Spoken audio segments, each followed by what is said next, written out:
Mga Mima, tignan nyo naman 'to, ang galing. Ayan 'no, cloth lang 'to pero kaya niyang mag-hold ng mga mabibigat na gamit. Yung nasa loob nito is ano, yung tablet ko. Eto, tignan niyo.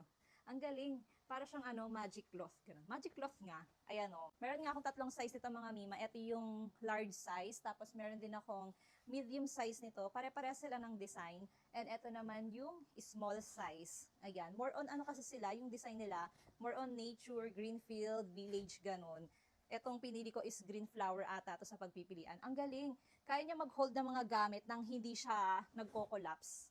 Ayan, tignan nyo. Ilalagay ko yung mga makeup ko. So, ayan mga Mima, ilalagay ko yung mga makeup ko dito. Tignan nyo. Maganda tong gamitin kapag yung mabilisang ligpitan. Ganon. Perfect tong gamitin itong ano na to. Ayan, igaganyan mo lang siya kahit anong tupi. Ayan, basta natatakpan sila. Ayan o. Diba? Hindi siya nahuhulog. Ang galing. Self-adhesive magic cloth or makeup bag kasi to. Pero wala siyang dikit. Ayan o, ganyan siya. Ganyan yung tela niya. Kung gusto niyo rin ito, nasa yellow basket ko lang.